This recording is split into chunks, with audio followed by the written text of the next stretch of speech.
Welcome back to another episode of the Abandoned STI presented by Turn 14 Distribution. Today we are headed back to the dyno to see what an equal length header does.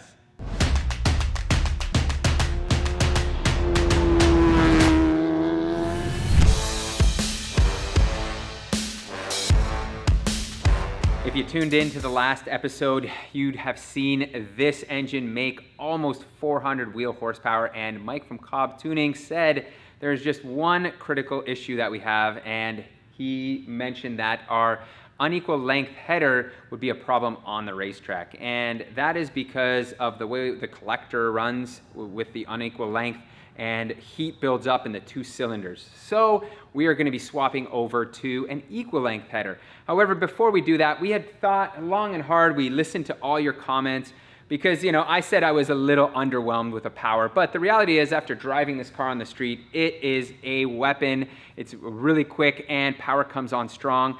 We don't have that pull all the way up top. And again, we read your comments. We did a little bit of research, and the thing is, this is a 2.1 liter stroker, and what we didn't realize originally when we went with it, we thought, oh, it would rev to the moon, but going to a stroker engine, you're actually creating more mid-range power, not top-end power. To solve that, we could go to a bigger turbo, we could go E85, we could swap out the cams to some more aggressive GSEs to stage 2. Some of you mentioned that would help shift the power band up. And the reality is, we could change out a bunch of stuff to make 450, maybe even 500 wheel. But what that would do is shift the power band upwards. And what we want is we want a car that's going to be good for our local racetrack, Toronto Motorsports Park. And that isn't necessarily a crazy high-speed track. It's got a lot of low-speed corners. So we actually want the mid-range. So we've decided we're going to stick with the current setup. We're pretty happy with it. We've gone ahead and pulled off our old unequal length header from Tomei. This is a 4-to-1 design. And as the name implies, these two runners here are shorter than these two longer ones, and thus they are unequal in length. And that's, according to Mike, really where the problems stem, especially at the racetrack, where these two shorter guys will get hot and potentially stress those cylinders. So in a racing environment, he recommended we switch to a equal length header, and we've done that with Tomei's equal length header. So these are both part of their Extreme lineup of headers. Both come with this Titan bandage wrap, which we'll do on this momentarily. Both come with these lost wax collectors, which are like a cast collector so that there's no welds in them, which makes them very strong, less likely to have any like failure points. And as far as header design goes, the general rule of thumb is 4-to-1 headers tend to make more peak power, but that depends on how long and how large the primaries are. But generally speaking, 4-to-1 headers are designed for racing, where they're really targeting peak performance in a narrow RPM band up at the top of the power band. And with 4-to-2, you're looking at more of a broader power band, but not quite as much peak power. So interestingly, we're going to a 4-to-2-to-1 design, which should give us more power over a broader range, but maybe losing a bit of peak. And yet, if you look at Tomei's website, they show that their equal length header makes a bit more peak than their unequal length header. So with boxers and all this equal versus unequal length stuff, it kind of muddies the waters. In any case, we know that this will give us the safety we need for those two cylinders that Mike was worried about running hot. So with all that said, I think it's time to get to some bandaging here, and then we'll pop this baby on the motor.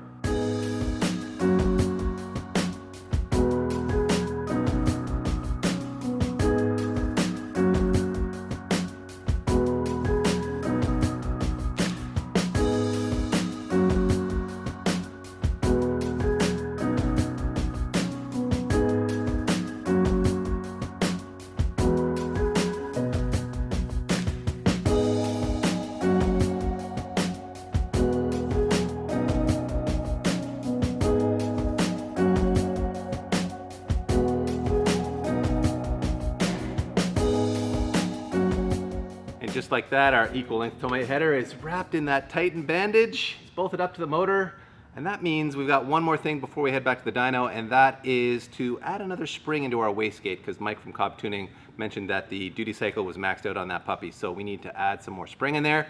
So let's lower this car and have a look inside that. And just like that, here is our TurboSmart Hypergate 45 wastegate. And I've already gone ahead and removed the spring. This is our 14 PSI spring, so this is your base boost pressure. And they also include these 3 other springs.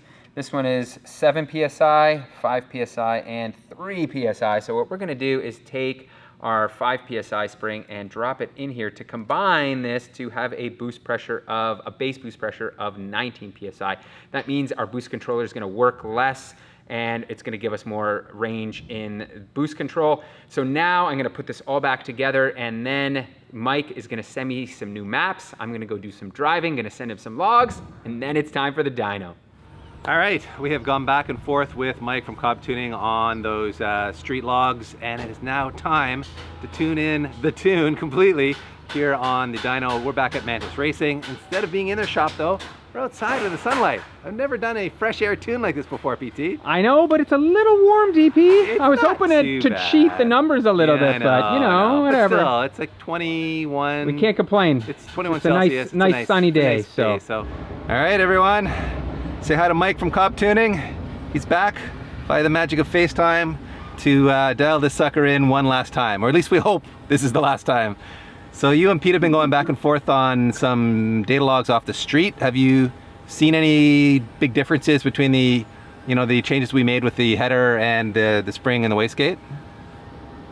Sure. So with the wastegate spring change, the idea was we were only able to run so much boost on the top end with the boost controller completely maxed out before, and the only way to get it to force the turbo to make more boost would be to increase the wastegate spring pressure. So that's what we've done.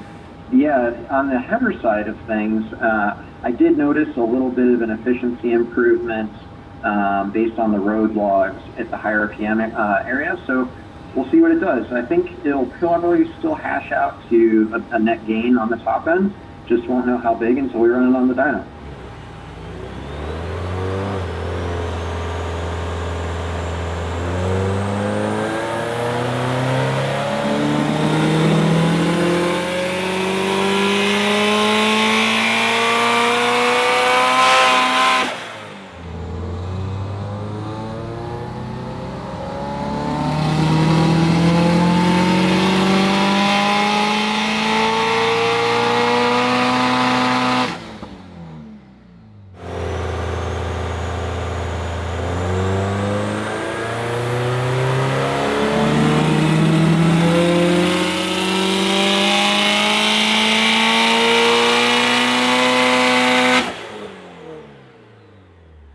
All right, Mike, we now have a pretty good comparison of the equal length to unequal length header setups, and boy, the numbers are pretty close, aren't they?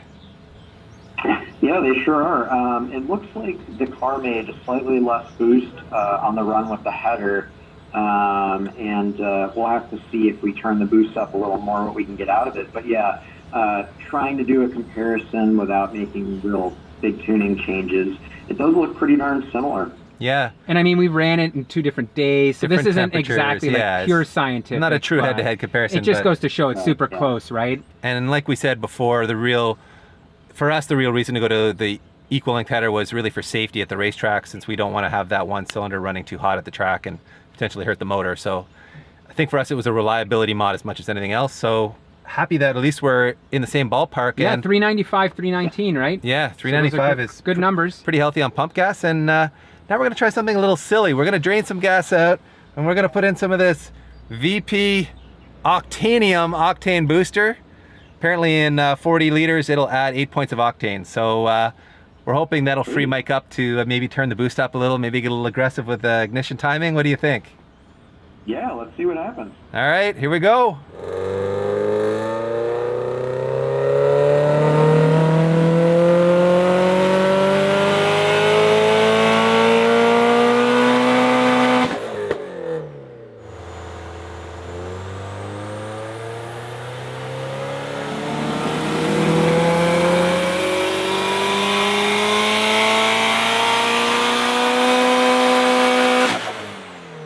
All right, Mike, that VP stuff apparently does something, although you did turn up the boost a little for us there as well, I think? Yeah, we've got the boost cranked up a bit. We've got some more ignition timing in it. just kept getting a little more aggressive each pull, and the octane booster really works. We definitely would not have got away with this on regular pump gas. I certainly tried before, and we started getting into a little bit of knock and decided to call it good on that. But with the octane booster, I was able to add both boost and more timing advance. And we weren't seeing any feedback knock at all, were we? None.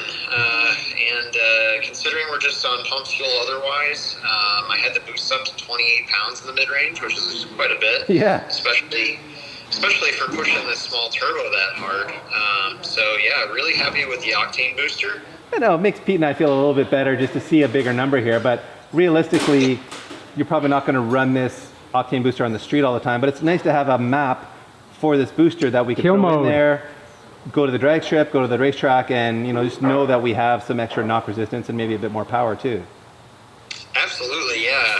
I mean, considering what that stuff costs, and now that we've seen that it really works, seems like a nice alternative for people. Pretty exciting. Well, I think this is a point where we got to say thank you for tolerating our multiple sessions on the dyno here and our desperate chase for a dyno number that starts with a number 4. So we really appreciate all your hard work and your patience with us, and all the support from Cobb has been huge on this project. So make sure you thank everyone around the office for us. It really took this whole project to another level, so we really do appreciate it. And actually Thank you guys. and one last thing I want to mention is, Mike, you mentioned about the turbo being kind of the chokehold at this point. If we wanted to make more power up top, then we would need to go to a larger turbo, right? Yeah, that's right. And it turns out since we started this project, Garrett has actually come out with a new turbo, the G30 770, which has a considerably larger turbine wheel and housing, as well as a bigger compressor side. So if you guys happen to be looking in the future for something bigger, now Garrett's got a G-Series option that's a bit bigger. Yeah, it's pretty exciting. Yeah. I think we're going to go to the track on the G25 and it is time to figure out whose daily driver this have is. our battles, but in the future we may very well go to that G30 and see if we can make some more numbers and really get to the bottom of this whole idea of the turbo being the choke point. It seems like that's the only and last option right now, but in any case, I think we're pretty excited about these numbers. So it's time to go to the racetrack, turn some hot laps and do some vaping. Well guys, I figured I would show you what the newfound power feels like on the road here. This is actually my first pull in this car right now, so we're gonna see how it feels because I haven't done one yet. So let's find this thing out and see what happens here. Whoa! Oh baby! Okay, I gotta slow down here. Oh man! Wow, what a difference! And that's only 20 wheel horsepower from the previous tune, and this thing feels awesome. Holy smokes, and it sounds good. Okay, so here's my takeaway on today. And as I said before, this car is transformed in my mind. At first I was like, oh, it doesn't make enough power, but now driving it quite a bit and feeling the newfound power in it, it honestly is pretty amazing. It's such a well-balanced street car.